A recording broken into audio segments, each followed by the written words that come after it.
Alright, hello everybody, welcome back. This is one of my bigger pieces that I absolutely enjoy. I did not notice a difference, we'll get into that in just a second. When I was buying this flag, I was under the impression it was the other one versus this one. If you already know what I'm talking about, you're going to get super excited. These are really hard to find, especially in bigger sizes, and it is in nice of condition as it is. You can see there is some weathering, some staining. It's not as white compared to in the corner here. Overall, great condition. But as you can see, we have a Rising Sun naval flag. There is actually a difference. So on the Army flag, the circle is actually centered, whereas the naval flag is off-centered. Prior to collecting Japanese flags, I did not know this. So when I was buying this flag, I was under the impression they were the same. I wanted two of each, meaning just two of the Rising Sun flags.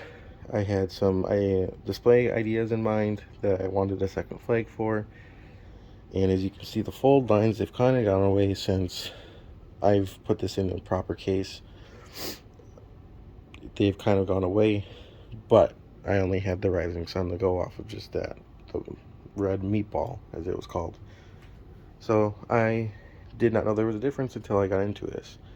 These flags are not your normal size. I was able to frame them, frame it easy. They have a nice background that's non-acidic, which won't eat these flags up. I would like to get it sewn in, so that way I can get rid of those disgusting pins and stop putting holes in the flag, as these are extremely rare. So this is kind of a 2-for-1 video, as I'll be getting the Army flag out here in just a second. Again, holding my phone, doing this one-handed.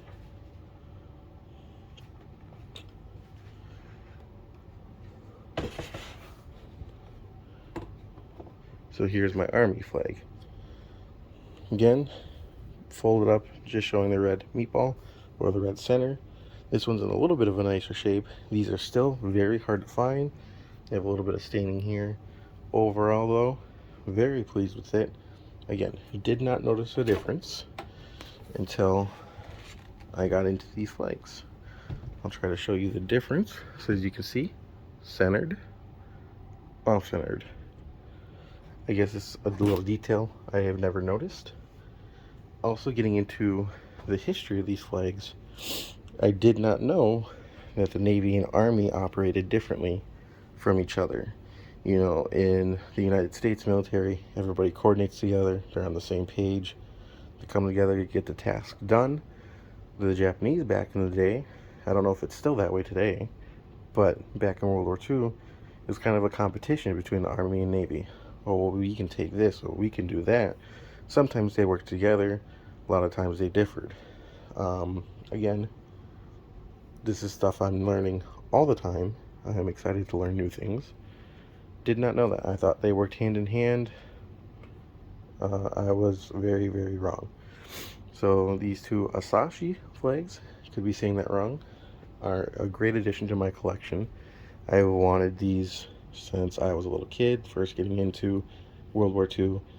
I've grown up around stuff my dad, when he was around, was into World War II.